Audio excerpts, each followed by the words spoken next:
Against the Ropes podcast. Ball went back against the rope.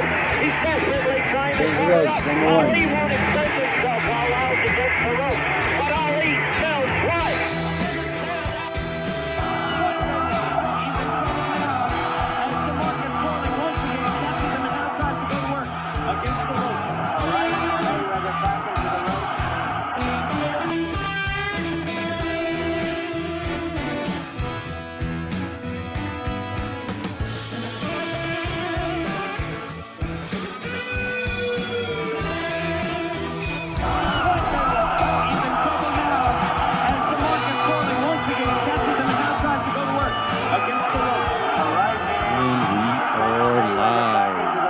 Welcome back, ladies and gentlemen. Episode number 90. Gio Garcia here alongside Christian Mosqueda and a few guests, right, Chris? We're here live from the east side of Long Beach, Jackrabbit Boxing Gym.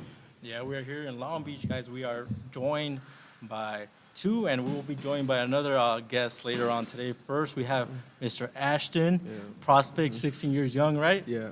Out of Long Beach, so making his ways in the boxing world. So round of applause for him.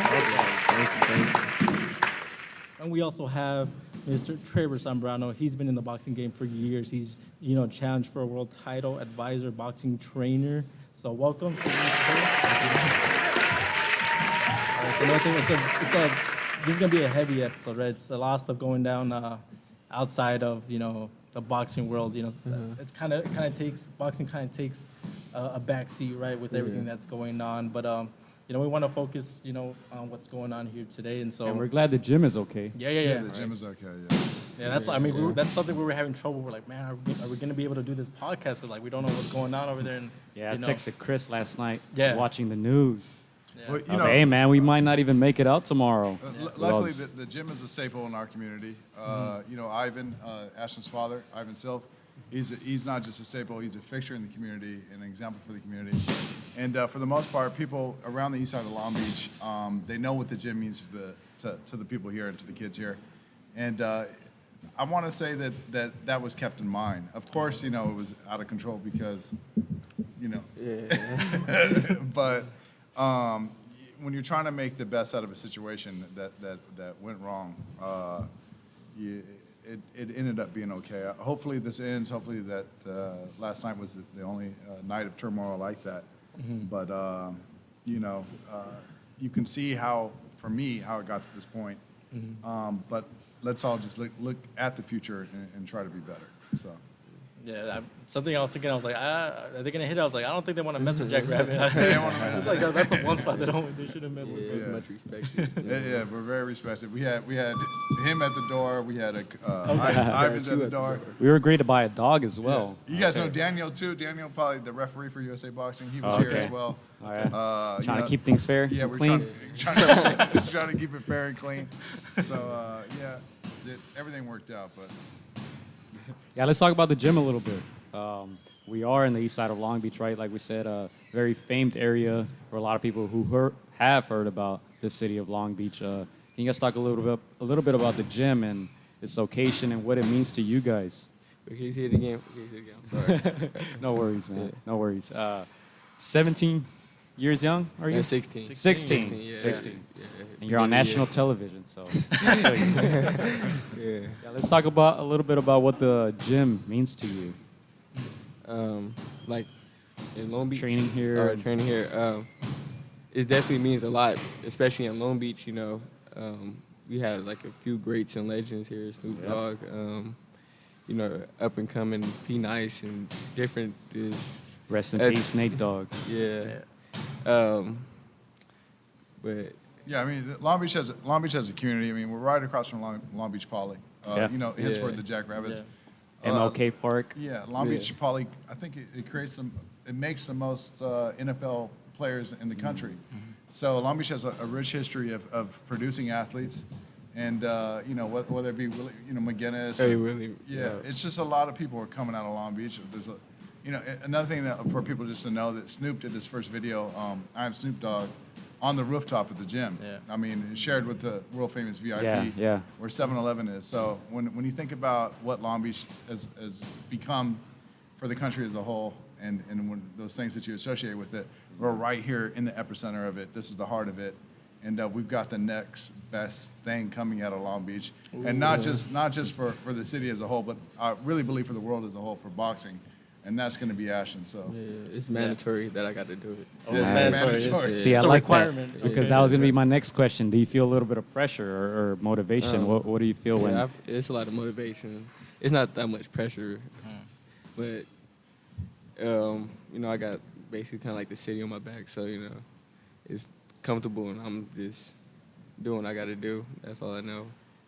I mean, it's when you think of pressure. I mean, I see your social media has 100K followers, correct? Yeah. Does that add a little bit of pressure, or does it motivate you more? It motivates me. Okay. It's more of motivation, not pressure, Mhm. because it's more of like a fan base and like more of supporting than having to do it for somebody. Even though I kind of feel like I not have to, but like, you know, it's mandatory for me being in Long Beach.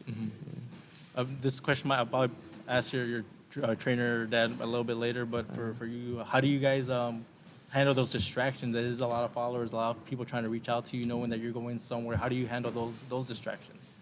You gotta separate it, kind of like, you know, I'm in school too, so you gotta separate the schoolwork, the training, the fans. So yeah, you just gotta make time for everything. Yeah, because growing up, I mean, we didn't have social media, so most distractions are just people at school. But now you got Oh, people yeah, that's reaching true, out to but, you, right? yeah. Like sending you messages. Hard to imagine that you'd have 100,000 followers at 16 Yeah. and growing by 10,000, which seems like Right. every other month. So Yeah. Oh man. You know what? Let's get into that a little bit because you do go to Long Beach Poly High School, yeah, right? Yeah. I'm pretty sure back then it was a little different. Maybe, I don't know, perhaps. Can you just describe a little bit of what Poly is like nowadays, especially, you know, talking like the social media age. You know, you're a junior or a senior now, And now I'm a sophomore. Sophomore. Yeah, sophomore, becoming a junior, and he yeah. has 100,000 followers. 100K, right? So how is that Poly High School? Like, you talking about like the attention I get, Yes. or I'm kind of like cool with everybody. You know, I don't try to be like shallow to anybody. Try to push them away. Like act like I'm the star there. I just, you know, like kind of like another normal person. Yeah, but like it's not that hard being up there because like they know, like, you know how a lot of people kind of get picked on and stuff like that. So like I'm kind of get like much respect up there. Oh, that's cool. Okay. Yeah. Do you get people coming at you like during classes, like, "Hey, can you promote this for me?" Or Oh yeah, definitely. Yeah. Tag me. I asked him to tag me. I said, "Can you tag me every day?" Hey, make sure to tag us at againstdaropes. And yeah, so you're in high school. I'm sure you see other Yeah. sports. Do you get tempted maybe like, oh, I like to, you know, maybe play football? Yeah, Like, yeah. Basketball and football. I played football last year Okay. and a few years back and stuff, but I don't try to do it consistently to like, because you know there's a possibility of getting injured, of doing Yeah. a sport that I really don't want to like pursuing. Like it's like kind of like a backup really, but not really. It's just Yeah. like kind of for fun. I like basketball too. That's probably like one of my favorite sports Yeah. too. But yeah, I just- Lakers fan? He hesitated. Oh, No, I am a Lakers fan, but I gotta go with the Clippers. I mean, Okay. yeah, I'm like more of a Clippers fan. Lakers like number 2, you know, right behind them. See, when we were younger, we would get picked on if you rooted Yeah. for the You're- Clippers. You're Yeah, associating yeah. yourself with the Clippers. Yeah, Yeah, losing 60 games every season. Now they're good though. Now they're good. So, yeah. Yeah, I think Ashton grew up when the Clippers were pretty decent, right? yeah. okay, so- That's why they can like. I kind of grew up with them. That's why they like. But like, I still like the Lakers at the same time. It's always Okay. been the same. It's like back and forth. Okay. I don't know. Who's your favorite player? NBA player. Oh, Current. I like LeBron James, but that's not like my favorite player. Like, Okay, you know, he's what? about to chew you out right now. I'll probably say. That's kind of hard. I kind of got like a few favorites. Okay. I'm trying to think. Who's everybody? Don't look at me. I don't know anything about basketball. Kawhi Leonard. Yeah, I know. Yeah, Kawhi Leonard. Giannis. Like I like them, but I just like they kind of like quiet, you know. Okay. Like I kind of like more like entertainment. Oh, Like if we because- talk about like who I think the best right now, then I'd say like Kawhi or Giannis, and then LeBron third. But I don't think like Kawhi. I think he's like number one right now. Yeah. Is there any like basketball player or athlete that you kind of feel like, oh, I relate to that guy? Maybe, you know, is there one in particular you're like, oh, I'm kind of like him, or I like his His style. Yeah. I wouldn't say Westbrook, even though I like how he just kind of carries himself, really. But at the same time, he's kind of like not ignorant, but I don't know, something like that. But He was born in Long Beach too. yeah, that's right, why. yeah. Yeah, I like Westbrook. Yeah, He's got a rawness to him. a yeah. mentality. I probably say like James Harden, probably. Okay. Yeah. James Okay. Harden. He Yeah, grew up he's in out La here. Salle, right? Yeah, out here. Yeah. Yeah. RT's the high. Mm-hmm. A lot of athletes coming out Yeah. of A this lot of area. athletes from Southern Yeah. California as a Yeah. whole, but Yeah. especially like this little region. Yeah. Yeah. Yeah, I so. think That's I, another reason why it's mandatory for me. Oh, it's been, yeah. I think I Yeah. saw an article that said that Poly's probably like the most Yeah, I want like the top schools. like athletic school in the nation. Yeah. Especially from these schools, when you think about a lot of these schools are private. Yeah. So when you think about a Right. public school, the legacy of Long Beach Poly is just incredible in sports. So Yeah. Definitely. And it's crazy. It's boxing used to be very popular back in the 30s, 40s, 50s. Yeah. Now it's like a niche sport, but it's still people still watch. If there's a fight, the people are gonna watch it. Yeah. we just something about the gym. We won best gym at the Olympic qualifiers this year in Oxnard. So it's actually been won twice in the last 5 years. Oh wow. So as far as putting Long Beach on the map? For amateur boxing, it's actually been solidified. And then we're on the precipice of doing humongous things out of the gym for the professionals. It's just we're literally like 2 or 3 years out. So, but I Yeah. feel like everyone's going to know who Jack Rabbits is, and everybody for the most part, I think they're getting a feeling of what's coming out the gym. So. Yeah. Ashton, how many national titles do you have? I have 10 national titles and 2 international. Yeah. Okay. How'd you get into boxing to begin with? I mean, it's not complicated, but it's like I used to kind of backyard box with my dad. He kind of taught me a little bit at the beginning. But like, if you want to talk about like actually getting like inside the gym, around like 7 or 8, it was really my uncle that kind of because I kind of used to like want to do everything he did. If he played basketball, I wanted to be a basketball player, football. Yeah. So yeah, he was like kind of like a role model. So like he asked me did I want to do boxing with him. So I was like, yeah, I might as well. So yeah, after that, it just took off from there. Who were some of your favorite boxers growing up? Floyd definitely. Yeah, that's basically all I watched. I watched some Sweet Pea. Yeah, really Floyd. That's all I really kind of knew. Yeah. I kind of knew Pacquiao, but like back then, well, kind of still now, like Pacquiao was kind of like rivals with like Floyd. Yeah. So yeah, so it was more of like a Floyd type of thing for me. Who, if you want to say names, who are some of the? I'm sure you've probably done some sparring. Have you done any sparring with any pros? Any light sparring or any names that you can? He know more names. I'm like not to. You're like, who did I just beat up? He's like, I don't ask him their names. I just beat them up. It's an interesting thing. So Ashton's works with a lot of pros, including world champions, even active world champions. And it's a weird predicament because he is only 16 and they have a team. Yeah. And we have relationships with the team, and Ivan does, and I do, and he does. Everybody. So to say that he got the best of such and such. Yeah, I can't necessarily say that. Yeah. But, And just to clear up, that's not what we're asking. We're just that's asking not names. what We're not asking asking names. who did you beat up. No, we're just asking who did you spar. Yeah. He's worked.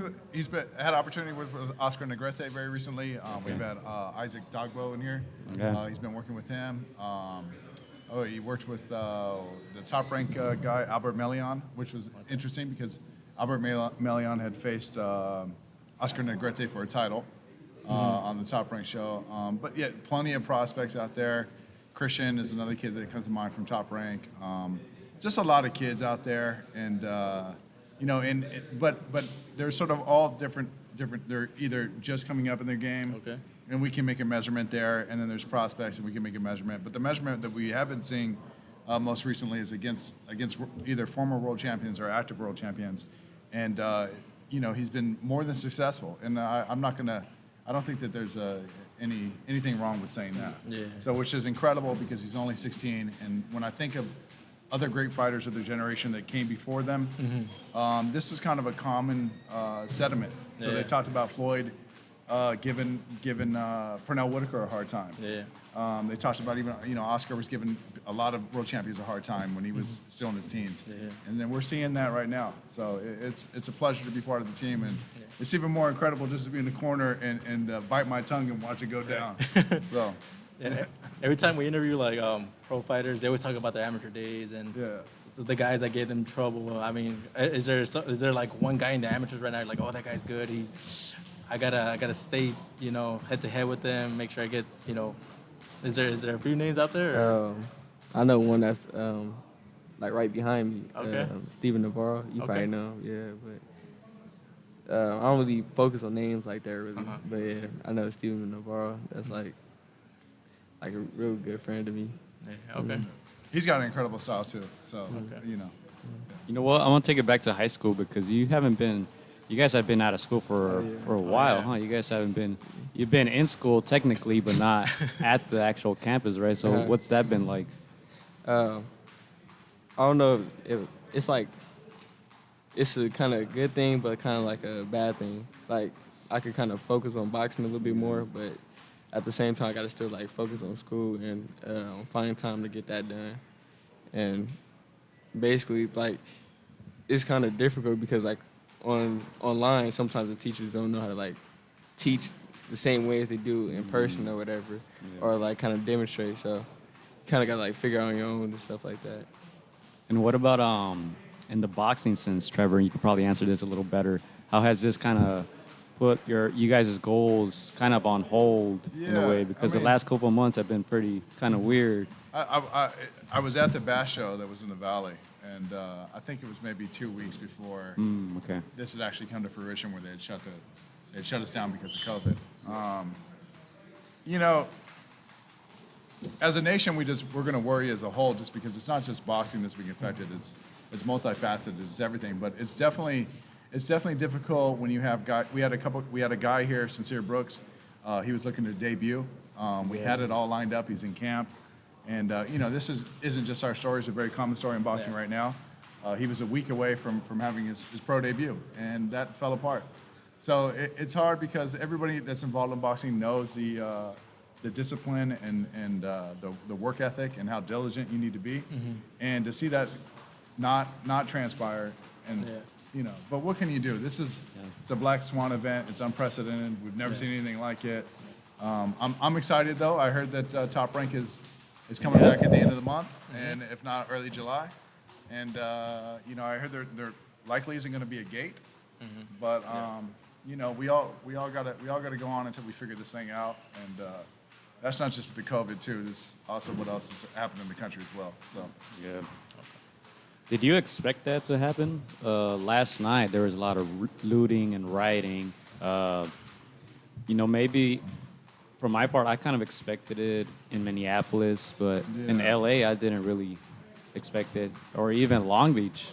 Yeah, Long Beach. Ivan and I were actually together yesterday. We had a meeting yesterday, and we were about to barbecue, and we just got a fire going, and we got a call that they were a couple blocks away from the gym. Wow.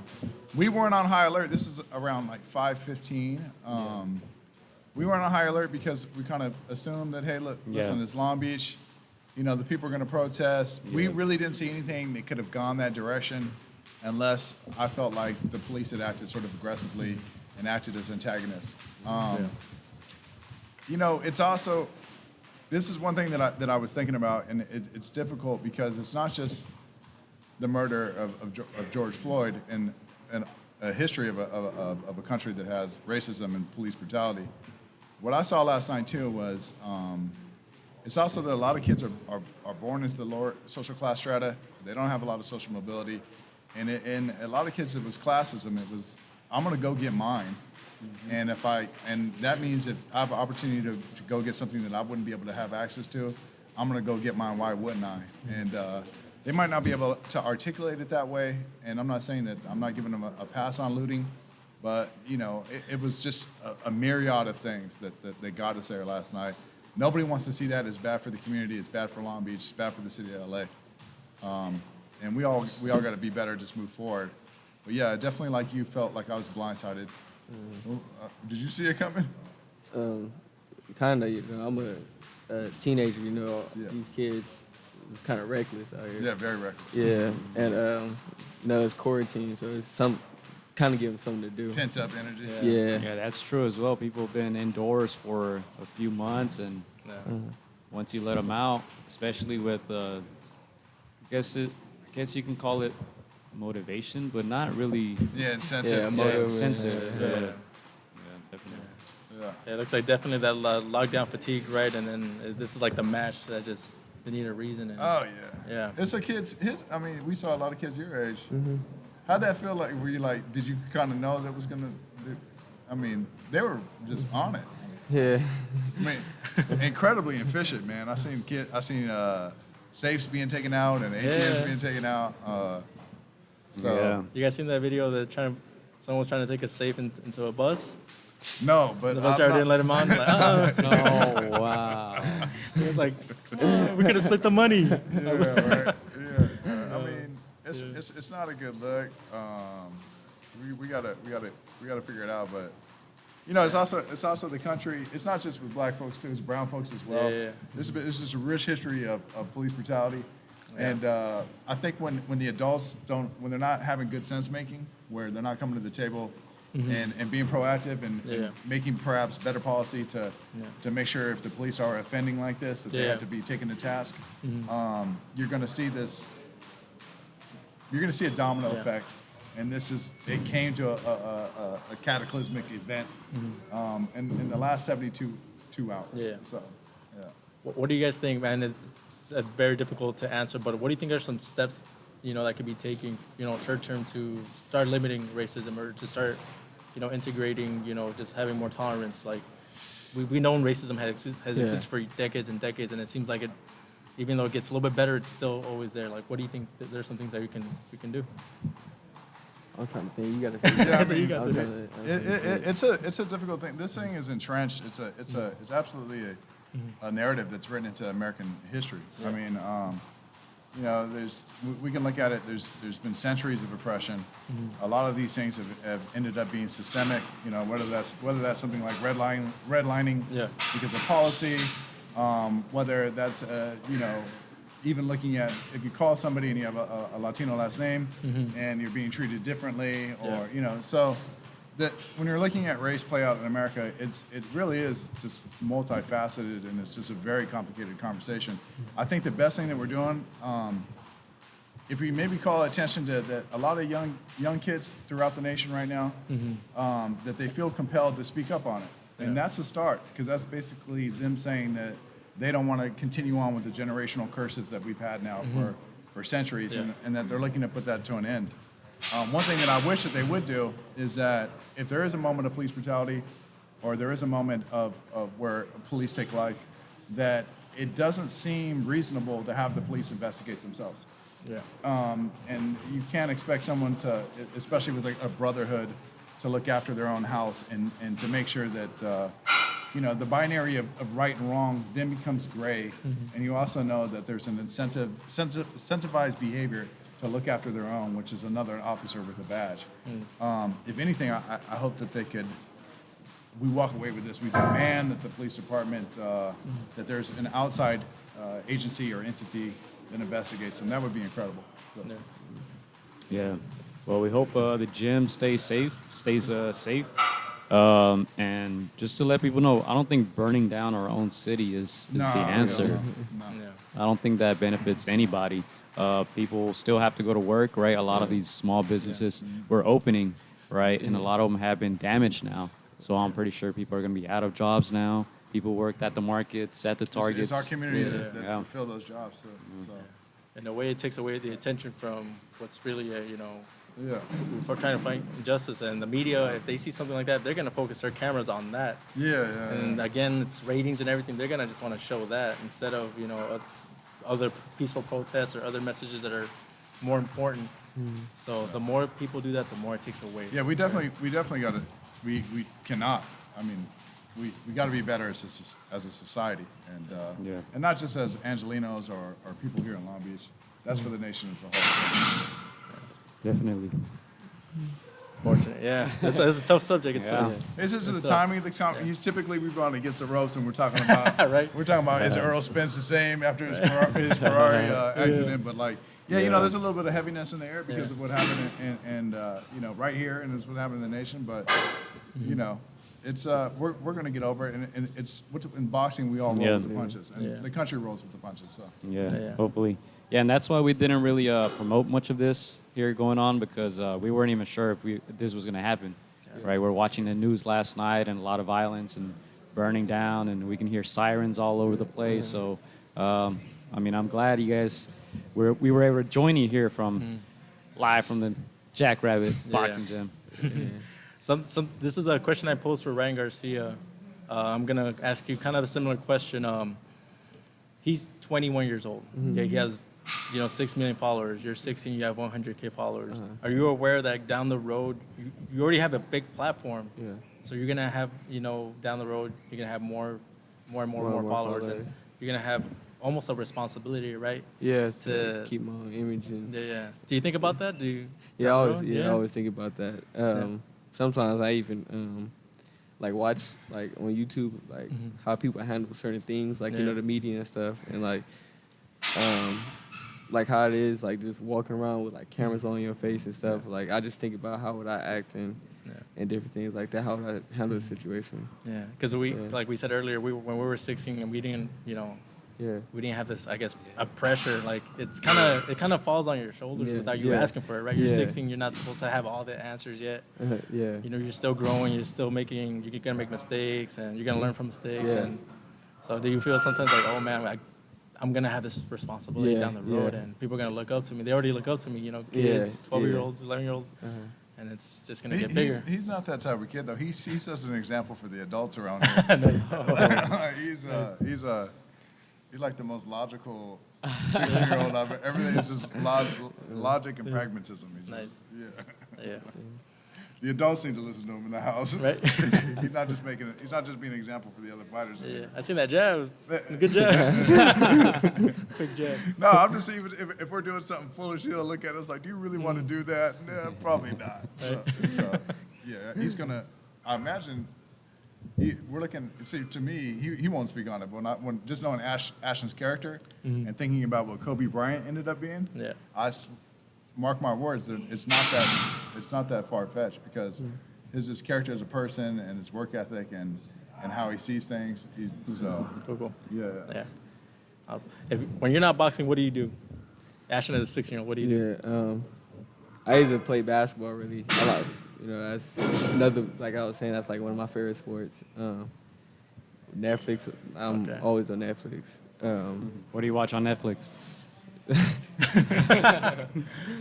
Like really, I'm just like I watch all genres really. I'm not a scary movie type of dude. Tiger King, what is it called? Tiger King. That's one thing I haven't watched yet though. You haven't watched Basket yet? Nah, I don't think I'm gonna be into it like that. Maybe. I don't know. What about Power? Have you seen it? Yeah, Power. That one's good. Oh yeah. That one's good. Who's your favorite character from Power? Tariq. Yeah. I like Tommy. Tommy's cool. Yeah, Tommy's a man. All right. Yeah. Yeah, but I used to be like more of like a movie guy, but Okay. yeah, I'm starting to get into shows like since quarantine, cause I like when it's already like on like season 4 or whatever, I don't want to be like the one trying to catch up with someone else, and like if I watch like someone like four seasons, I'm gonna be up all night just watching it, trying to get to the next season or just finish the whole thing. Yeah. Yeah. Before the podcast, you were training, right? Yeah. Yeah. Tell us like what a normal day looks like for Ashton. Training day. Training day. Like what time do you wake up? Sometimes I have to wake up at like what is it, like 6 o'clock or 5:30 to run sometimes. But on the usual, I get here. Well, I'm starting to get here at 9 o'clock. Okay. Train around like 9:30. And to start the training, whatever they tell me what to do. It's like more like unpredictable type of stuff. Like I never really know what's going on. Okay. I just go with the flow. Yeah, I think his dad is always really responsible with taking the lead and giving the kids a different look. Okay. So whether they're working on a drill that's more defensive minded, or they're working on drills that are offensive minded, or if it's emphasis on movement, or emphasis on catching, or all kinds of things. Whatever we need to work on. Yeah. Really. So one thing about when we call Jack Rabbit Boxing Academy, there is actually like an academic sort of part of this, which I think is much different from other gyms, because I mean you can have a day with us where you're only working on feigning. And I can't imagine in my experience, I've never been to another gym where it's like, hey, we're going to put 3 hours aside and we're just going to work on feints today. And that's something that can happen here. Or we're just going to work on rolling our heads when you throw punches, or measuring you with the front foot and so forth. So yeah, he's more that type of guy. Yeah. He loves drills on. Yeah. Do you like watching films on other past fighters, or? I used to, but now that I kind of got like my own style, I guess you could say, I kind of like study myself really and just see what I need to work on. But yeah. For someone that's never seen your style, how would you describe it? I really don't know. What do you think? Water? I was gonna say that. It's water. I was gonna say that. Yeah.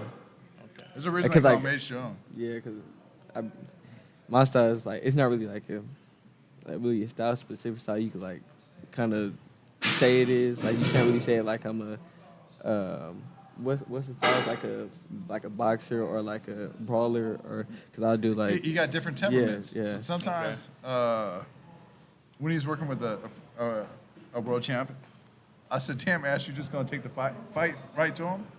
And he said, "Oh yeah, you gotta I gotta put the fear in them sometimes. Exactly. I gotta let them know I'm here. You gotta let them know he's there." So and that's the thing with watching Ashton. So when I think about a fighter that's fluid and water, his temperament. Sometimes he's gonna take the fight to him, and he might evolve the rounds, and then he's just making him miss and kind of making him flustered and silly, and then he gets back to boxing. He could be all kinds of different things. That's what really makes him. I got a question for you. What do you think my style is?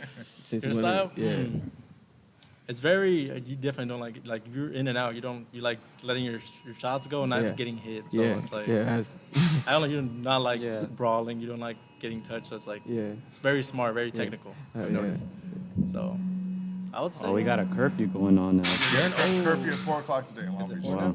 I thought they said 1. Yeah. It says curfew 1 p.m. in business districts. Yeah, see. Oh, wow. Citywide, 4 p.m. It's at 4 p.m.? We're okay in this district. I feel safe here with Ashton, bro. Yeah, you know what told me a lot was when he was describing the basketball players that he liked, because it looked like he liked the mental, methodical guys, but at the same time kind of flashy, right? And he said Westbrook, which makes a lot of sense. Yeah. Right? I would say a boxer puncher. There's some style that are just boxers, right? They just very technical. There's some that are just punchers and they got a little bit more power. I think you're like the boxer puncher, but I've always liked that style more. Yeah, he does not get hit. He can when he smells blood in the water, it's hard for him not to be a shark. Okay. So. Okay. All right, let's send some shout outs here. Let me interrupt you real quick, Chris, because we have Sean Fitzgerald from Just Boxing. He says, Ashton was one of my first interviews. Super grateful.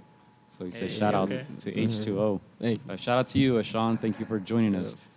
Go ahead, Chris. Yeah, I was going to ask you, there's maybe 2 fighters that are very high on people's list. Errol Spence, you mentioned before, and Terrence Crawford. Who do you think wins that fight if it goes down? Now, I think Terrence Crawford. Oh, okay. Yeah, because like if you want to like compare styles, I feel like Terrence Crawford is probably like someone like kind of similar to mine. Okay. He could brawl and he could box and move around. Like he basically do what he needs to do to win the fight. So. Switch the stances. Gives you different looks. Yeah. How do you keep yourself composed? Because anybody who's doing sports, your adrenaline is rushing through your whole body. And so how do you keep yourself composed to say, I can brawl for 30 seconds, and I'm going to back up maybe a little bit for 30 seconds and try to box? And mentally, like, how do you keep yourself composed? You just got to kind of get in that zone, like that little mindset that just you say, fuck it. That's for real. You just gotta get a little mindset in there sometimes, but you still gotta be aware at the same time. You can't be all the way like thinking you untouchable. Okay. Yeah. So do you go in there prepared more so telling yourself, oh, I'm a react based on what the opponent brings, or Yeah, most of the time. I kind of, like, most of, like, first round, I kind of, like, feel, like, touch around and see, like, test what they got or whatever. Like, if they trying to brawl or if they trying to move around a lot. So, yeah, it's, like, first round is kind of more of, like, a, like, what would you call it? Like, I think it Like- matters. Sometimes, just watching Ashton, sometimes he'll go out, he'll feel out people yeah, that's and what see I their was saying. distance. I've heard this term being used for Lomachenko, that he downloads the data. Yeah, download. That's an Yeah. excellent way to say it, right? Yeah, but then sometimes, like, the second round, they kind of come out different, depending on what you do the first round. Like, so you just got to, like, kind of, like, the first few rounds kind of are couple. It depends on how many rounds you got to do. You just got to kind of... It's also to say the level that he's at, you know, for Ashton, for the most part, is not you can't even get a local fight. When he's trying to get a local fight, kids don't want to match up. And this is happening even in the national tournaments. One of the directors from USA Boxing had a conversation with his dad and said that, you know, they were basically saying, well, Ashton's in the division. They were calling about Ashton's in the division. Can my son move up a division or get out of the division? So, but when he does face other kids that are going to fight him in these big national tournaments, those are also other kids that are capable of downloading the data themselves. So, you know, we get some great matches. We had a great bout with a guy that was, his father will remember the name, but he was a Mexican national champion, a junior national champion, or that had went pro the fight after. But he, you know, it was incredible to see because of the style matches, and he came with. He had actually won the best fight the weekend prior before at Compton Powell, as far as best fighter of the show. And then he said, hey, I want to fight Ashton. And Ashton fought him, and Ashton absolutely, you know, of course, destroyed him. I mean, it was like literally, you could hear a pin drop. And but afterwards, it was crazy because I can actually tell that the guy appreciated it. And you know when he like came over to you, he was like, man, you can fight. And so, you know, having guys out there, and I know that young man, I can't remember his name when he goes pro. I expect him to do something in his career and could possibly be a name that we see on TV one day. But also being appreciated by other young men of his craft that are giving him his props, even when he's coming out with the W, coming out with a win. So talking about pro, what's the plan for Ashton? Do we want Olympics? Do we want pro? That's for... Down the Yeah, I think it's so up in the air right now. It's so difficult for Ashton to make a decision just because of what happened with COVID. You know, obviously we don't have an Olympic year right now in 2020. We had to postpone that for 2021. It's another thing in 4 years. Ashton's going to be 20. Is he going to want to wait? Ashton's been 9 years, 10 years been doing this now? What? Talk about Boxing. Yeah, about eight. Yeah. So I mean, he's when it's easy for people to say, hey, listen, Ashton should wait to go to the Olympics and represent the United States of America. But it's like he's gone to school to get a PhD, which takes 8 years, or if not 10 or 12 years of academia. And you're saying, hey, look, I want you to postpone that before you can become a professor to do a couple more, fellowships or whatever it is, right? He's got a guy that's made an incredible investment since he was younger. That's not to say that we're definitely saying no to the Olympics. That's a conversation that him and his father are going to have. That's not my decision. And it's also difficult too because he gets a lot of calls from a lot of important people that are big, huge names that want to know exactly what is he going to do, when is he going to do it, is he going to do it when he's under 18, is he going to go to the Olympics, what's he going to debut at, and X, Y, and Z. So we're just excited to see it evolve. You already have a pretty good following on Yeah. I mean, 100,000, going back to that. How do you try to market yourself on the internet or just in school or here at the gym? On the internet, it's more kind of like trying to showcase my skills and basically showing what I could do, and I'm the next star. But in school, what you said in school, right? Yeah, in school or just out and about in the city. You let people know you're honor roll Oh, student too. Dang, okay. Yeah, This is an academy. I got to brag for the kid, right? Yeah, I don't, yeah. His 'cause sister's, some his people- sister's at Berkeley too. Yeah. Oh, nice. Yeah, so he Yeah. comes from a family that's getting it done in the classroom as well. They don't let him Yeah. train unless he has a 3.0 through these doors. There's no dummies in the Sylve household. you got to go to the top, right? So. Okay. Yeah, we'll get your pops on pretty soon. I don't see him around. right there. Oh, he's Yeah. over there. Oh, he say he's good. Oh, he's shy. No, we'll get him on. We'll He's get him on enjoying right the now. show. All right. Chris. Okay. Yeah.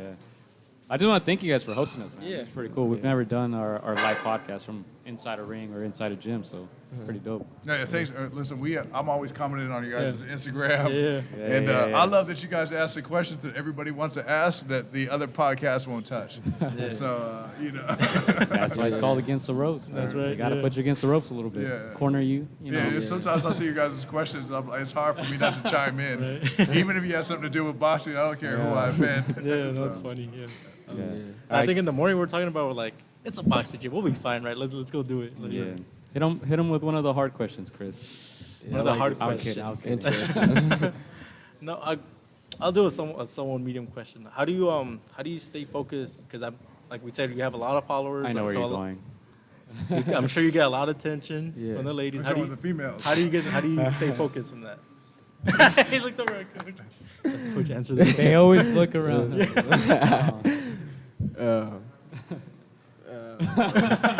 Because I always, He's against the ropes. yeah, Got to fight back, I mean, Ashton. Bob like and you know, weave. Stick the jab. you know, I just really try to like not pay no mind to them really, because you know, females always gonna be there really. So if I just kind of try to tell them that I'm focused on boxing and whatever, trying to be successful. So yeah, I really pay no mind, but you know, sometimes you gotta have a little entertainment. You know? Yeah. It's insane because So, you know, we'll be at the boxing it's like, tournaments. yeah, it's like And the more- pretty girls it's- want photos with them. You know, it's like mandatory to. It's like school kind of. You know, you gotta. It's like first thing first. Really, you gotta Yeah. make sure you do this before you do Yeah. something else. It's like I want to hang out with you, but I got to finish my assignment, yeah, right? basically something like that. That so. over there saying, yup. There you It's go. all well. Yeah. We got some shout outs here in the comment section. Billy Trueheart, he has a great future. He's very humble. Ask him about Selena Gomez. Oh. Hey, was what's not Mark. just talking about her, huh? That was Mark. Ask him about Selena Gomez. Oh, what's going on with that? Yeah. I was. You shot your shot? Or? Nah, I'm going too soon. It's soon. It's soon. It's like when I get to 250K, That's then I'll out- shoot my shot. It's out in the universe. It's been out in the universe. It's not the first time it's been spoken about either. That's what's kind of crazy about that question. Yeah, I know. Yeah. So, who's to say down the road what unravels? What can happen? True. Yeah. You know, he gotta. I gotta check with him first. You know, see. I gotta kind of go around the table where everybody see. You know, Yeah, they see can what- see see the whether or right, not they the right pass the one. test. Yeah, Oh, to pass cool. the test. It's difficult these days because Yeah, what advice do you give them? Because like we said back then, you didn't have to worry about, you know, people messaging you that much or on the internet, They don't really have liking you all don't your have to worry- pictures. They don't and really this- have to give me no advice. You only had to worry about the girls at Yeah, school. he's That's such a- it. exactly. Not the girls across the He street. was gonna say it already. He's such a good kid, and like, Yeah, I I really think- believe he's the most. A lot of times, I can have a room of 100 people, and he's the most logical one in there. And sometimes he'll even give me a look when I'm being irrational, like, "Hey man, you sure you want to do that?" So, you know, I just don't. Not to say that that's dumb shit, but I just don't see him falling for that sort of dumb shit right now. He's got a big. He knows his career. He's got a big vision that he's cultivated for himself. And but I mean, it's other times too. I've seen beautiful young girls look at him and say, you know, can I get a photo or can you follow me on Instagram? And I'm like, man, I know when I was his age, I would have probably handled it differently and not gotten anything done. So he's a special young man. Now, we kind of have to trust him, right? Because Right, like yeah. he's on his own. He's like, did he message her back? I don't know. That was good for him. Yeah. Mark says got him. And he set you up, man. He set you up with that one. C Money's Boxing says Ashton. And a goat next to that. Okay. Yeah. Yeah. And Thank you. yeah, we weren't able to, like I said, promote this as much. You know, we weren't even sure if it was going to happen, but I'm glad people are tuning in live here on YouTube. Yeah, for the people that are, seeing you through our channel, where can they follow you guys? You want to throw out your... You can definitely follow me on Instagram at Ashton Sylve, H2O, SYOVE. Okay. Yeah, you want to follow the the gym gym. at LB Jackrabbit Boxing. And, I'm not too hard to find from there. You can find me. Any message to Selena Gomez? Camera's Okay. right there. I'm just kidding. Yeah, I'm not going to put you on the spot like that, man. You're gonna she get Selena might your see it number? one day. Oh, yeah. She's going to catch up with him eventually anyways. She's on borrowed time. It's good. Oh, man. Oh, man. Any other tough questions, Chris? Any other tough questions? They'll go down the road, we'll send some down. But what are the weight classes you guys see him fighting from here to 5 to 10 years? You know, he's growing, so Yeah. it's. I see him debuting at 126. Okay. You know, I also I see him not mirroring Lomachenko, but not being too far off, which is getting himself into title convention very early. He's got a huge pedigree. He's worked with a lot of world champions. We've watched the sparring evolve. We're going out this week to work with Sean Porter, which is really exciting. Yeah, Showtime. I mean, I do want to say this about him. And I do think when I think about the greatest fighters that did it, the alpha males to the alpha males, I think about guys that got multiple divisions. I think about Miguel Cotto, Manny Pacquiao, Floyd, Oscar De La Hoya. You know, guys that really, put it down. I could see this guy getting 5 divisions. He's got an incredible craft. He's got an incredible skill set. And one day we could see him at, debuting at 126. And I couldn't, it's not too far-fetched to see it one day that he wouldn't be a champion at 154. And he's also growing. I mean, every time Yeah. I see him, he's getting taller and bigger. So. You're 16, a few years removed from your pro debut. Do you think about that? Do you dream about that? Like, man, how's it gonna be when I make my debut? Yeah, I was thinking about, because I want to entertain everybody. Yeah. And I always wanted to put on a show for a lot of people. So, yeah, every day I kind of imagine or think about what I would do. Do you have anything planned for like your ring entrance? Yeah. Any song in particular? Music, I'm finna, outfits. I'm finna put on the TikTok show. Okay. Do you say any outfits? Any? I know people are taking notes right now. Yeah, I see. Yeah, He doesn't want to put his outfit because he don't want nobody else to steal Yeah, it. you already took too much with TikTok. Yeah, good, but he does have. I will tell you what he has in store. Nobody else has done, and that's kind of exciting. So Because we talk a lot about that, how that's part of marketing, your ring entrance, your music, how you connect it to your brand. Right. You H2O, like, man, I don't Yeah. know, come up with something with like. I think that's like the difference between, let's say you're at a show and you're that fight at 5 p.m. because you're on the undercard and you're Yeah. 3-0. That's the difference of somebody staying on their seats or saying, I'm gonna go get a drink. I'm gonna go get some popcorn. I'll be back. Yeah. You know. So think about like someone that's fighting at 3 p.m. You should at least Yeah, do yeah. something where Yeah. your ring entrance is. I don't think he got to worry about fighting at 3 p.m. Yeah, no, definitely not. Yeah. Yeah. From the phone calls that we're getting, Yeah, and definitely not. to be honest, sometimes the conversations that his father and I and who we're having them with on the phone, I'm just blown away. So I think Yeah. he's safe from 3 p.m. Yeah, but you know what's crazy? Even like the undercards, a lot of people don't even tune into. If you go to a show in Oh, yeah, Vegas, it's nuts. they show up Yeah. at 9:30 p.m. Yeah. just for the main bout, Yeah. which is crazy. What you guys have mentioned Ryan Garcia before, and I think it's absolutely incredible what Ryan Garcia did on Yeah. Valentine's Day at the Honda Center, main eventing it, selling it out.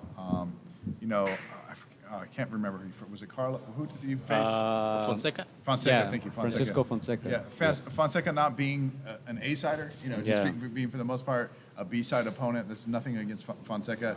We're just talking about his overall popularity and his visibility in the boxing community, and able to do something like that. And looking at a guy that's very young in his career, and it's also exciting to see. I mean, he's breaking down doors for us, and saying, hey, listen, maybe it's not within reason that this guy isn't selling out stadiums like the Honda Center in his first 5 fights. So, and trying to take it to the next level. So, yeah, we're excited. It's a great time to be a boxer. Yeah, and he's also setting blueprints as far as the followers. You mentioned that so many times on here. That's very important. Yeah. I'm pretty sure promoters are looking at that when they see Ashton, 100,000 on here, Yeah. 100,000 there. And then Ryan as well, I think he's starting to to promote his YouTube channel. He's starting Yeah. vlogs and things like that. They're getting good amount of attention. So I think he's setting a blueprint for all the young fighters as well. Yeah. I think before the thing that would catapult before it was like the Olympics, right? The gold medal or Yeah. going far. Like now A it's like touted amateur, right? That's what Yes. everybody was looking for. the Sugar Ray Leonard Oscar de la Hoyas, and that's like now it's like It's hard too, with AIBA has a not to be unfair, but AIBA's pretty much been in habit and been in ritual of stealing people's medals. Yeah. Floyd Mayweather comes to mind, Roy Jones Jr. comes to mind. Yeah. These are guys that got stripped of their gold. Yeah. So even fights that might have been close where someone didn't get the nod, and I'm not going to call out specific fights, but I thought the Earl fight was like perhaps a little when Earl fought in the Olympics. Okay. So, but when you have these guys in that point in their career when they're in the Olympics and they're looking to get the gold medal, a lot of times they're facing this shadow figure, which is the system itself that's not really rewarding the best boxers with the best professional style. Yeah. And they're kind of rewarding touch and go. And I hate to use this because it's so it sounds out of pocket, which is to say patty cake sort of boxing, right? Yeah. But the amateur boxing is kind of like that. So even if he goes to the Olympics, which the system sometimes feels rigged to give the kids the gold. And in some ways, I'm happy to say that might be we might be on a precipice where we're looking at that as being archaic, which is you no longer need to go get that gold medal to be the future of boxing. And because, man, they sure like to steal them from the kids. They sure like to steal them belts on the world stage. So. Yeah, and let me ask you another question here from the comment section from Billy. It says, outside of yourself, do you see or have any competition that will push you past your limits? Who can possibly beat you? Was he like anybody he talking about? Anybody. Probably most likely like someone that's looking up to me or kind of like following my path. Like it's like a Michael Jordan, Kobe thing. It's a good, very good way to put it. Yeah. okay, that's a good one. Yeah. Dang. Good question, Lily. Billy. And I just want to say that's an incredible answer. That was a good one. Yeah. I wasn't expecting that. Yeah, that's the thing, right? Because you're looking at the guys that are already there. You're like, oh, I can get them. Yeah. But you're like, you don't know who's coming right behind you, man. It's Who's more of working the- just as hard or Yeah. you take pride in that? Like, I gotta work hard. Yeah, that's motivation right there. Yeah. How do you like training, or is it more like I gotta do it? Like it's because I know I've heard from certain fighters like some of them love it, some of them hate it, but they do it because they know it's gonna get me to beat that guy that loves it. It's kind of both. Like some days I have my like motivation to do it, and some days I'm kind of like burnt out. But like when I'm burnt out, I still know it's like kind of mandatory just to be a great or be one of the top people. So it's kind of both. It plays its role sometimes. Where do you look for that motivation? Because you mentioned Michael Jordan and Kobe. Where else or who else do you look for to motivate yourself, whether it be sports or music or anybody on TV or maybe somebody around the gym? I'm not even sure about that. Probably like Russell Westbrook. yeah, it's more of a people that set examples for are like a role model. That's like more of a positive type of people. Yeah, because it's probably not gonna happen, maybe, but like I'm trying to be like loved around the whole world. Like I'm trying to be like a worldwide name, and I'm like a Michael Jackson type of thing, and all the. What do your friends tell you, or like the ones around you? Do they go like, man, like what kind of things are they in Not awe? forget about his Ashton. Yeah. Yeah. They say that a lot Tag me. too. Yeah, they say that a lot, and they kind of like what's the word I'm looking for? Like supporting, like make sure I'm on track still. Yeah, so like even if they doing like something that they know they shouldn't do, and they be telling me like you can't do it, like you got like a future and stuff like that. Even though I be thinking like, don't you try to strive for your own future too? But they kind of like look out for me. Yeah, that's a good friend, man. Yeah, that's the right type of people to have around you because you see guys like Andy Ruiz, right? After his championship victory, he was, posting pictures with his friends and I don't know, partying, drinking, whatever he was Playing on doing. his friends. Yeah. Yeah. Yeah, the right friend would tell you like, "Hey man, let me take this beer for you. Let me drink it for you. You go train." Yeah, that's the type of friends I have, like Yeah. stuff like that. Yeah, Andy had an incredible opportunity, and he let it slip between his fingers. Yeah. Now, if I remember correctly, you said he was not going to win the championship again, right? I don't think he's gonna win the He joined the championship Canelo team now. They did it also. And I mean, I'm excited about him working with the Reynosos. yeah. Just because I look up to the Reynosos as a trainer. I think that Canelo is one of the top 5 pound for pound, if not in the top 3 or top 2. He's an incredible fighter. He's got an incredible craft. You know, everything about disciplined and the trajectory of his career. He's also another guy that has multiple weight divisions. You know, I get really And he started adamant- early, Yeah, too, really early. adamant about people that are, to me, disrespectful of a guy that is, you know, God, like 54, 60, 68, all the way to light heavy. Yep. And I think he might even had a title at 47. I'm not sure if it was interim or whatever, but still, you're talking about a hell of a path. So I get excited that Andy's working with that kind of with the Reynosos. However, when you have someone like Andy that didn't that dropped the ball and you know didn't, to be honest, I dropped the ball for Latinos, right? Ooh, Just okay. because. Hey, Yeah, you it's know, true, yeah. I was excited. My grandmother is Mexican. I was excited to have the first Mexican heavyweight champion of the world, and you know, I wanted him to make some noise and to basically to not show up and not train. Yeah. I mean, it's a big one to sort of swallow. Yeah. And I hope he proves me wrong. You know, I want him to. I'd love to see that guy go get the title again and make me a believer. Yeah. But at this point, I don't believe. I don't So, see it either. Yeah, I think we're on the same boat where he's gonna get. I think he'll improve.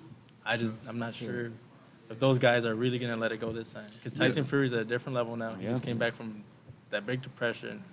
Joshua, you know, he was on the low and he came back and I guess their mentality levels built different level. Will Andy get better with Team Canelo? Yeah. Yeah. I'm but not sure if it's gonna good be enough no. to get a title. We'll see. Yeah. Who do you think is the number 1 heavyweight right now, Ashton? I own it. I have to say, Mike Tyson. oh, you talking about, Yeah. you talking about all around? No, like, right now. That's right now. Tyson Fury. Yeah, man. But like, you know, I was rooting for Deontay Wilder, but Yeah, Tyson. I mean, yeah, since he beat him, He so got I gotta whipped. go. Yeah, he got beat up bad. You want to see that rematch? Yeah. Yeah. You think Wilder can get him?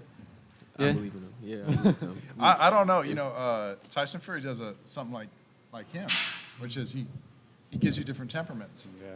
So he comes in. The first fight is kind of a slickster Yeah. and you know, feigning and Yeah. the last fight. I mean, it's absolutely physical. I mean, more or less assaulted Deontay Wilder. Yeah. So you know, when you have a guy that can change temperaments and be different things in the ring that has a polarity to him. You know, what Tyson Fury are you preparing for? Yeah. What Ashton Sylve are you going to be preparing for? Yeah. You know, so the great ones could do a lot of different things. So When we talk about the greats, you mentioned Floyd in the beginning. What are some aspects of his game that you feel like you take from him and that you want to incorporate in your own style? Setting things up, like how to not getting hit. Really, that's the main part. But a lot of like setting different looks up, like basically controlling the fight, making them do what he wants to do. So I remember when I was like 8 years old. I was out there for one of his camps. I forgot what camp it was, but I remember.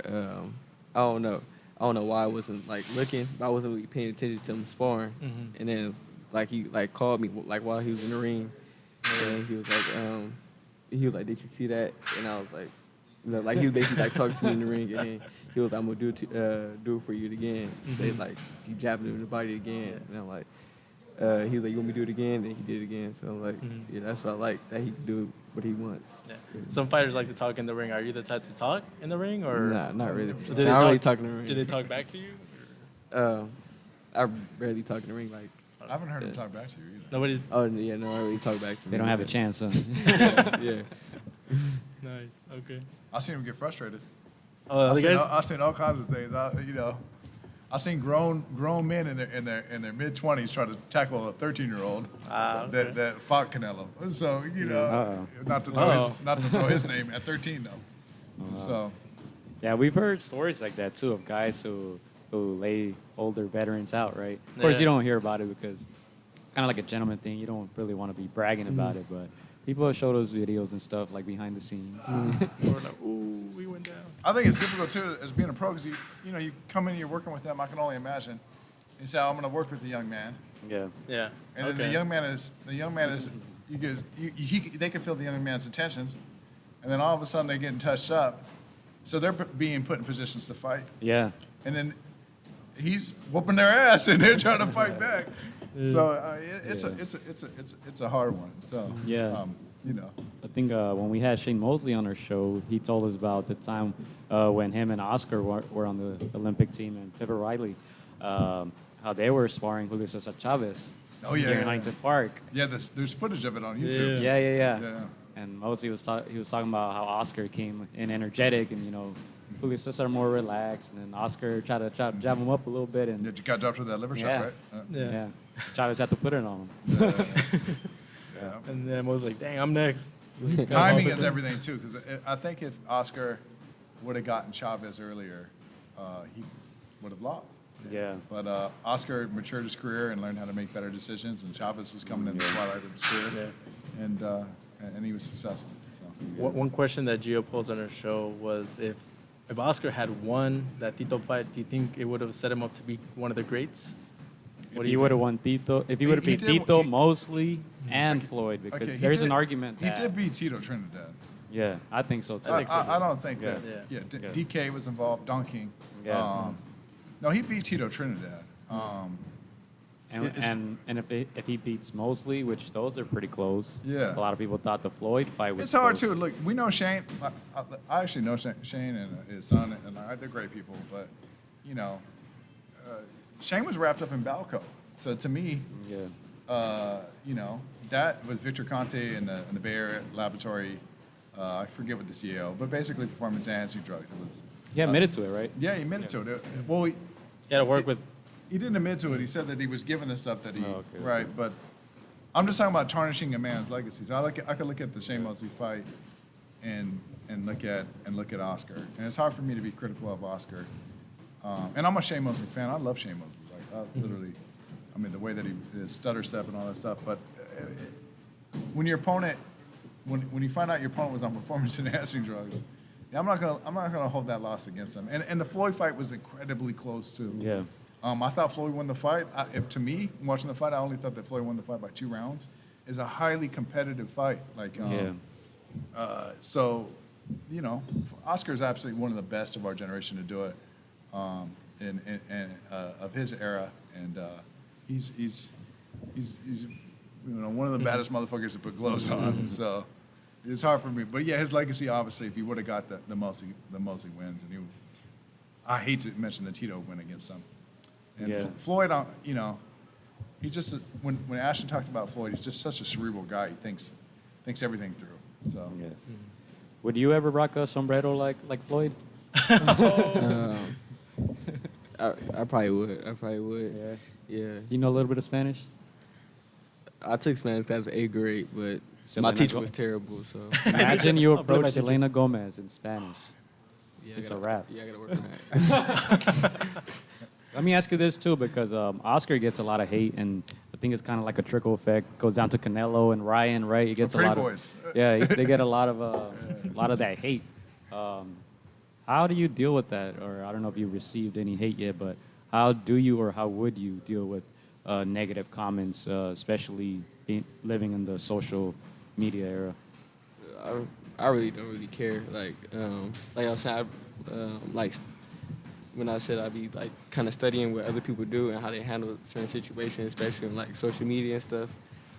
But like when I see like negative comments or whatever, I just don't mind it because it's more positive out there that I see. So it's just like scroll past it or just look over it or whatever. But it's kind of like motivation too, like kind of like I'd be wanting to say something, but I'd rather have my actions and my skill set show what proves them wrong or whatever.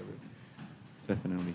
Yeah, and I don't think it's that serious even. Like, Yeah, that's- most people on there, like if you meet them, they'll probably try to take a picture with Yeah, you and that's what I'm stuff. saying. They're So just doing it for the attention. Yeah, that's We've that's why I actually don't mind it. call kids out. So say, Yeah, well, they do. I said, well, okay, well, let's make the match happen. Ooh. So, you know, if you don't think much of them, let's make the match happen. And, you know, it sort of falls apart after that. But I think the names you met, Canelo, Yeah. Garcia, Oscar, you know, something about being a good-looking kid and being able to do it all. Yeah. Being a good-looking kid and being able to whoop somebody's ass. And, you know, girls want to take photos with you.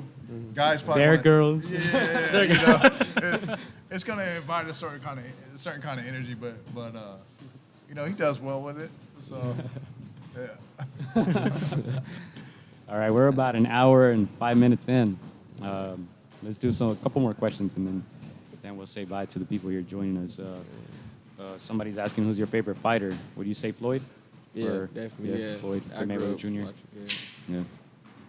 Well, what's the first fight that you remember from Floyd? I think it was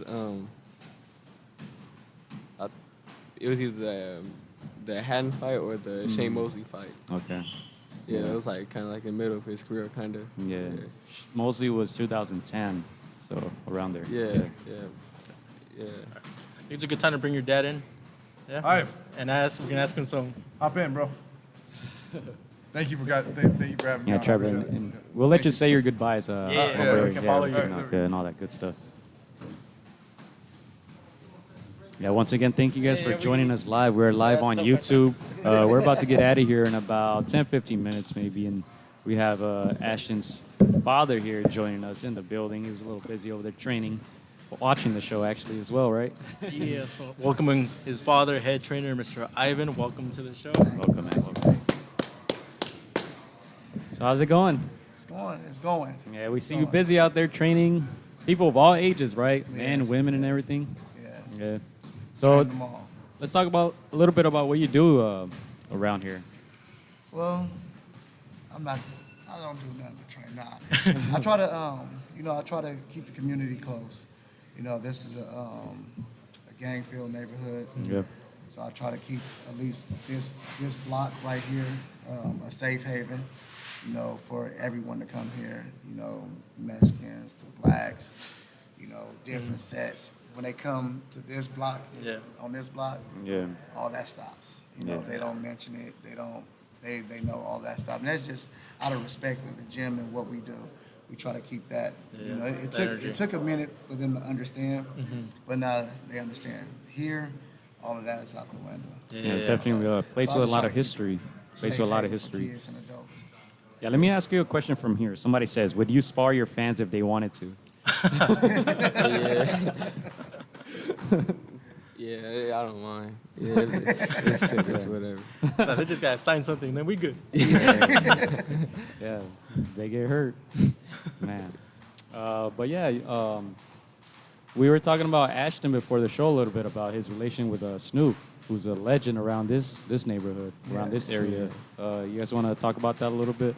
Well, I think Snoop took a liking to Ashton when he was very young. Very young. How old were you when he came in the gym? Probably like 8. Yeah, probably. Something like that, yeah. Took a liking to him, always checks up on him, you know, here and there, hits me up.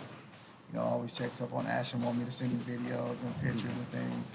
So How does whenever he come around, he always stops in the gym. yeah? How does that feel for you? Because like we said, Snoop is a legend, Yes, right? man. A lot of people would want to be around Snoop, and for him to, in a way, endorse your son like that, how does that make you feel? It actually makes me feel good. It makes me feel good that I raised a good kid, you know.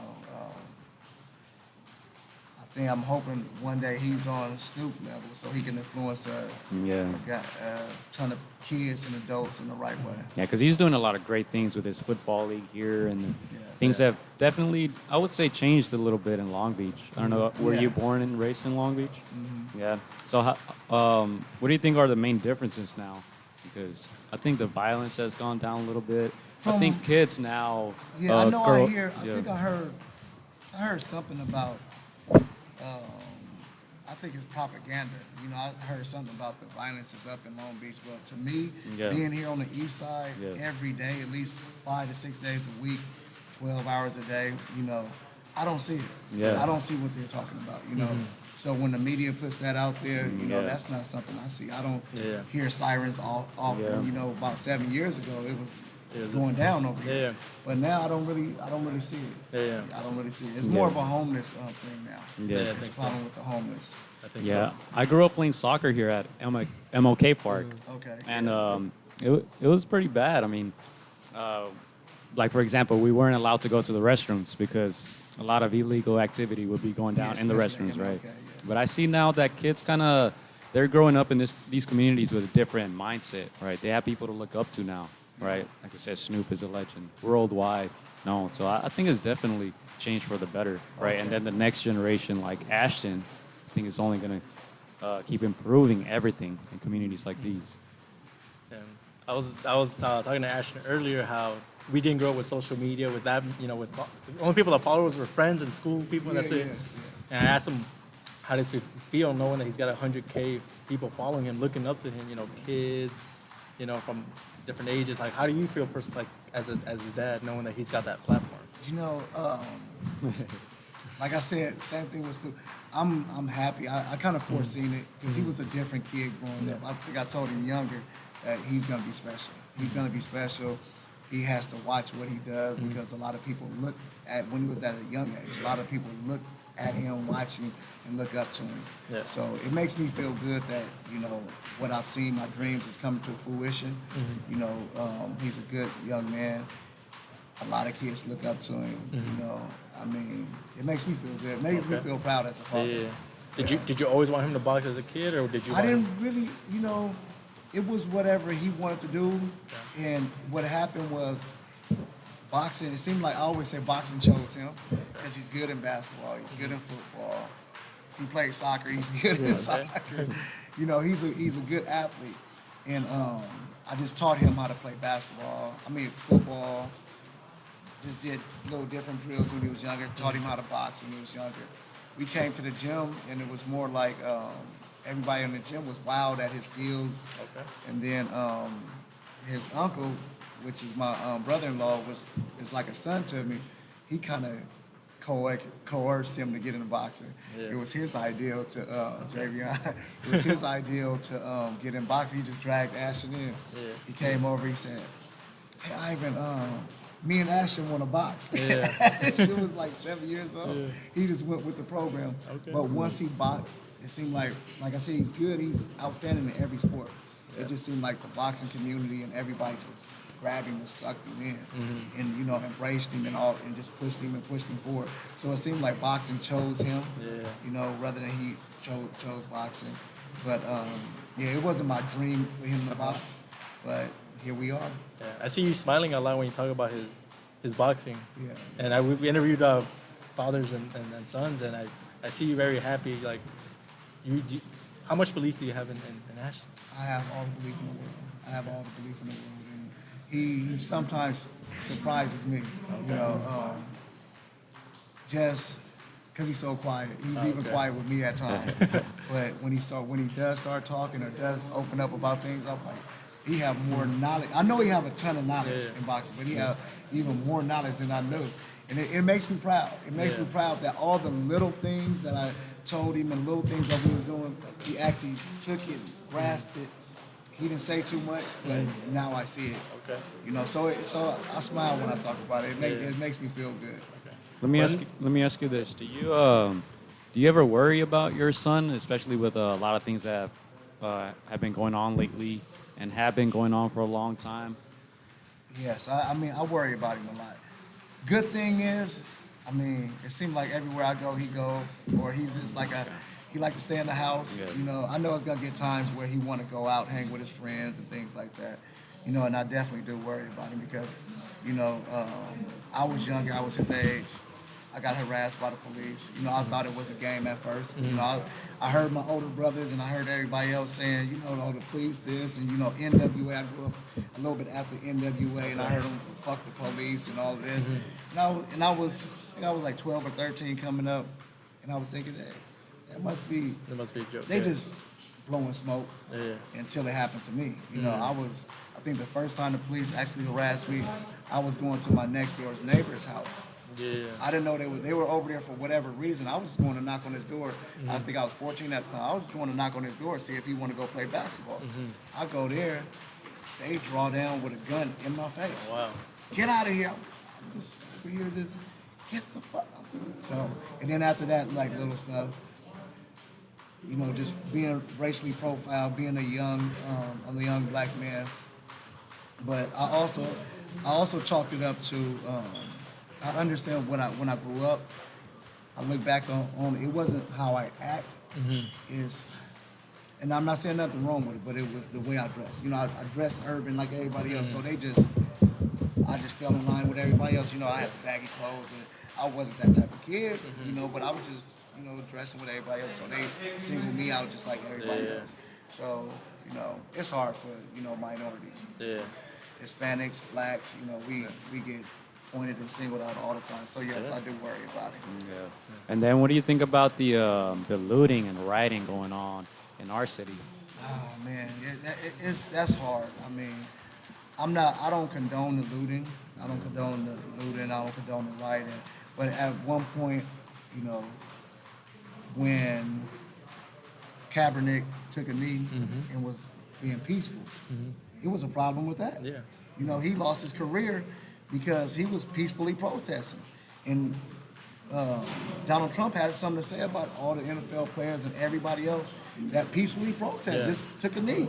Took a knee during the American flag. Took a knee. And it wasn't nothing against the flag. It was against what's going on now. Police brutality.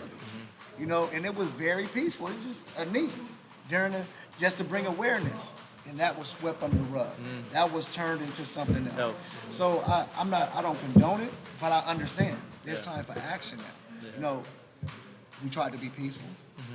That was swept under the rug. Now we knocking on the door. Now we was knocking on the door. Now we kicking it in. You know, you're gonna hear us. You know, but I think it's three groups of people. I think it's the protesters. Yeah. Some of the protesters, you know, getting riled up and they burning stuff down. I think it's some people that just taking advantage of the situation that don't have anything to do with trying to protest with the killing of George Floyd. They just opportunists. So it's an opportunity to come up. So they're looting and coming up. And then I think it's another group that just want to make the minorities, especially blacks, look wrong. So they're out there covered up doing stuff With the inside hammers and spray cans. So it's three groups of people. I'm with the protesters. I'm with the protesters. I'm not with the guys that's looting to come up. You know, I'm not with of course the opposite end that's making blacks and Hispanics and whoever else look bad. I'm with the protesters. And I'm with whatever it takes to get a change. Not just our voice heard, because our voice have been heard before, but a change. You know, so I'm with that. Yeah, Trevor was talking earlier about some of the things that the community expects. One of them is for the cops to be served justice like quickly, swiftly, and not have this, you know, get a slap on the wrist or for this to go like, no, we want to see it like for them to get justice right away. What other things need to happen for racism to be really? I think racism isn't going to go nowhere. I think it'll die down, you know, and I think through the years and years it's embedded, you know. I think some people have some form of racism, so I don't think that totally goes. And you know, it's not like I mind if someone is racist. I wish they're not. But you can feel how you feel, and I never tell people your feelings is wrong. You feel how you feel, but your actions is wrong. You know, you don't have to like me, you know, but you can respect me. You know, so saying that is saying that I think that the authorities need to handle everybody with more respect and dignity. Just treat them with respect and dignity. And at the end of the day, they got to understand that's their job. Their job is to protect and serve the community. So their job, they're the professionals. Don't worry about us being professional. You know, they're the professionals, and so they should be able to withstand or bite their tongue or de-escalate the situation. Sometimes you have to go to restraints and things like that. But most of the time, most of the situations that I've seen, you don't have to do that. You know, you don't have to do that. You can let the guy guy live to another day. You could do so. I think that just how they treat people, even the officers around here, I have a great relationship with. Yeah. And when we talk and go back and forth, I'm always talking about, you guys need to build a rapport with the community. Yeah, I was gonna say that. Yeah. We don't just need to see you when 911 is called. Yeah. Or see you every time we see you, because it's a problem now. Yeah. Because now every time we see you, our heart starts beating. Yeah. It's like It's associated with something I negative. know, I know the officers around here, and just because of what I went through when I was younger, they come to the gym sometime. I'm working with someone. They just come to the gym, say hi, or just come to the gym and let me know, hey, Ivan, something is going on around the block. Keep the doors closed. But when I see them, because of the interaction I had when I was younger, I turn around, I see the uniform. Ivan did nothing. My heart started racing all of a sudden until I'm like, Ivan, calm down, Yeah. And it's for nothing. That's because of my interactions growing up, and I know these guys. So I think they need to just build a better rapport. I think so too. Build a rapport with the community. Just stop by the store, have a small conversation with guys. That'll build a better rapport, and that'll help you de-escalate a situation when you do see them. Now you got this gangster, you got this thug that they done call the police on. Yeah. You know him somewhat personally, so when you show up to the scene, you be like, "Hey Jeff," then he'll respond. But he's not gonna respond because he's already angry. It could be domestic violence, it could be a fight. He's already angry, and then with that badge on you coming at it, he don't know you. Now his anger is shifted towards you. Yeah. Now if you build the rapport, it'll be easier to say, "Hey Jeff, calm down. Like, what's going on?" Then he's like, "Oh man, such and such is tripping." And you get that rapport, and you can de-escalate. And then whatever he did, hey, well, you got to go down tonight because you done bust his window. You'll get, I believe, you'll get more across, better community, less violence against the police, and it's going to take a while. It's going to take a while to bridge that gap, but I think that gap needs to be bridged just by building a rapport. Yeah, I agree. I think, like you said, there's got to be time spent together for people from different races to see, like, you know what, we have more in common than, because most of the times, most of these interactions, especially with, like, these white police officers, they're only seeing, in bad situations, it's only when they're apprehending or when it's something bad, it's like, and it's... On their side, it's only something bad, so every time they see the community, they just it's assume, always when they call it out. It's not they sitting there, they know their everyday struggle, and they talk to them.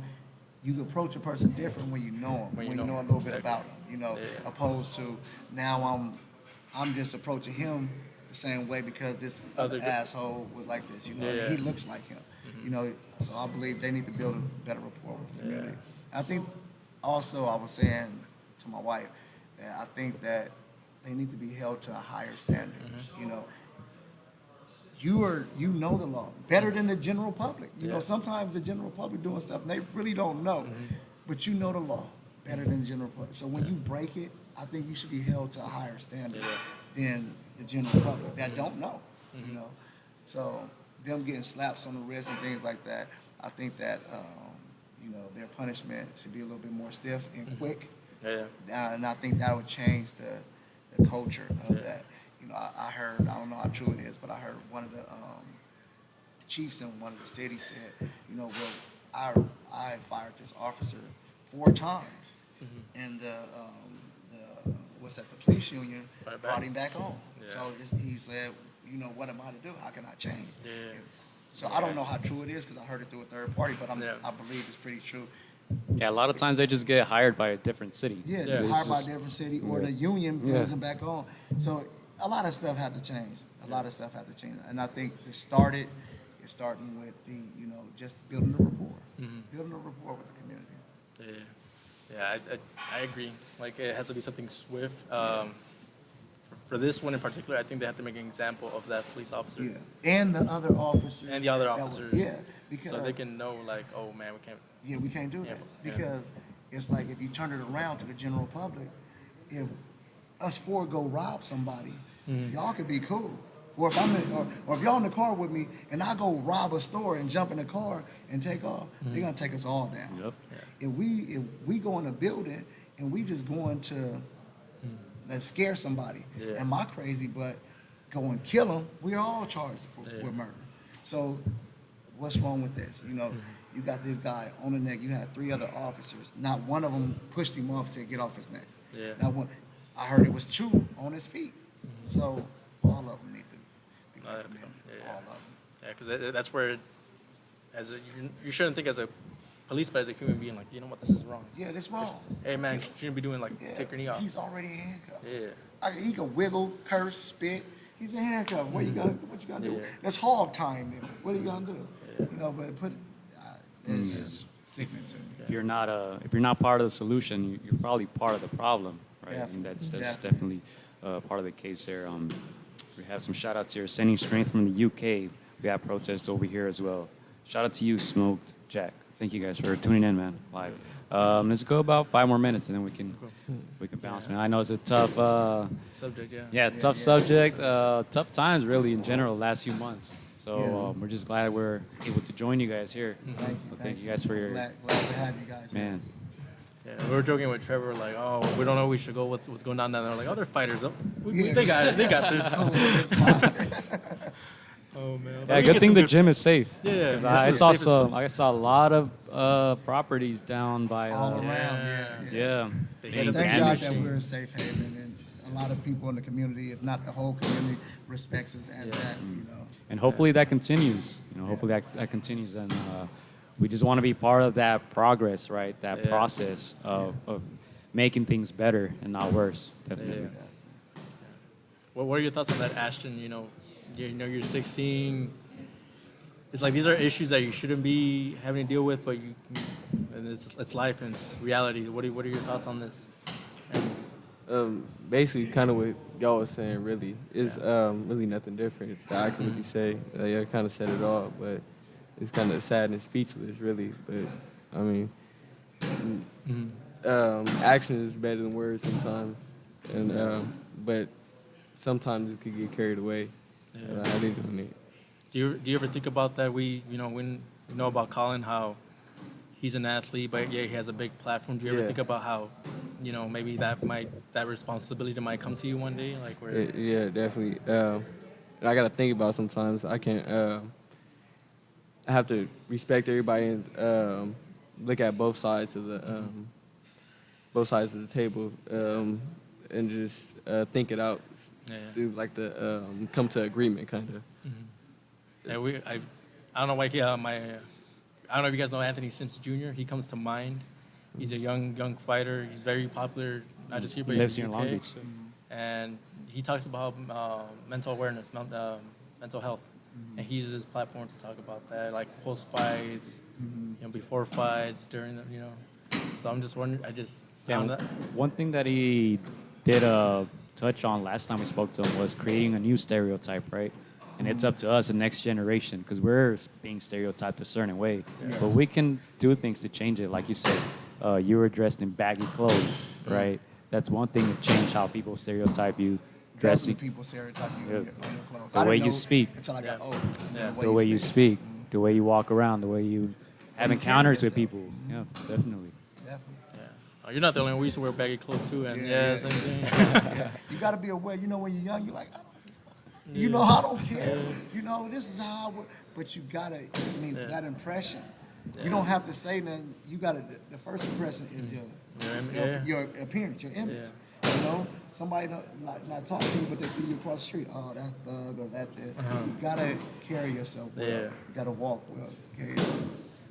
Yeah. I guess we could all do our part, right? Yeah, in a way. Yeah. Definitely. Pops, you want to send a last message? Last message here, and we'll get Trevor on as well. Trevor, jump on in. We're going to say our goodbyes over here. Once again, thank you guys for joining us live. We're going to give the floor right now to Sir right here. I said everything. I said everything. Just everybody stay safe. Just stay safe. How can people train if they want to come to the gym, and who can they contact? We're open to we have a beginners boxing class, basic class, at 1 p.m. to 2 p.m. Monday through Friday. Also at 9 a.m. to 10 a.m. with Coach Javion, Monday through Friday. Okay. Any boxers want to train, hit me up in my DM or Jack Rabbit DM. LB Jack Rabbit Boxing. Yeah.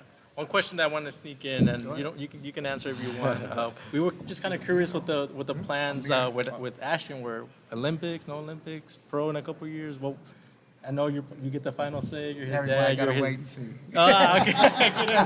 Good answer. Good answer. Good answer. Everybody gotta wait and see. All right, all Everybody right. We Trevor? got something cooking. We got something Yeah. cooking. Like that. Trevor, any last words you want to?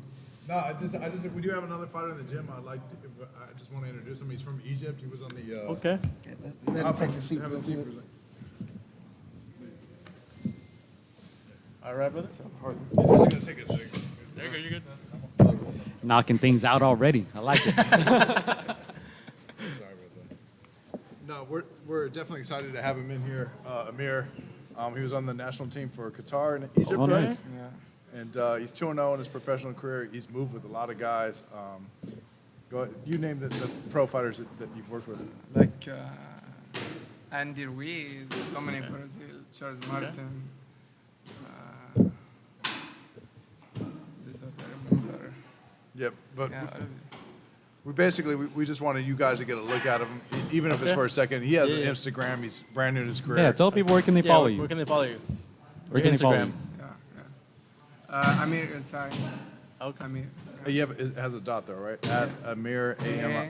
AMIR Okay. dot ELSEY. Okay, we'll link that up. Yeah, definitely, Thank you man. for letting me just hop in with No, you for a sure, second. for sure. Why don't you get all your shout outs and exposure to all your fighters and maybe another day too. If you have any other fighters, Yeah, do another episode. we've This is got a very lot fun. of guys here, obviously, and we're supposed to get Isaac Dugbo in here. Okay, He's yeah. been working with the gym. sure. So, and I know he's going to be working with Jack Rabbits more and more so with me and Ivan. And I imagine he'll be in title contention once again in 2 or 3 fights. All right, and once again, where can we follow? you? I have an Instagram that's Trevor Trevor Sambrano SAMBRANO, and I'm pretty easy to find at Jack Rabbit's Instagram. So Okay, cool. All right, and then we'll let Ashton Do the send your outro. last Yeah, yeah. shout outs and shout out to shout-outs. Selena Gomez and all that good stuff. you chill, my man. All right, Ashton, last words before we head out of here. Shoot your shot. I'm just kidding. Where can we follow you? Y'all can follow me again on IG at Ashton Sylve H2O, Ashton SYOVE H2O, and you gotta promote, get the word out there for Selena Gomez. Hey. And shout out to Jack Rabbit Boxing Gym here on East Side Long Beach. Thank you guys for hosting us. That's it for me, man. Make sure to follow us at againstdaropes. Againstdaropes.online is the website. Make sure to subscribe to the YouTube channel, all that good stuff. And thank you guys for joining us, man. Chris, Thank you, guys. That's Chris? it, man. No, that's it. Just thank you guys. Thank you guys for opening the doors. This is, born in Long Beach. We're right here. This is home for us, and so yeah, shout out to Northside Long Beach, man. hey. So no, Long Beach is love, and that's all we gotta do is just keep showing that, and just keep going forward.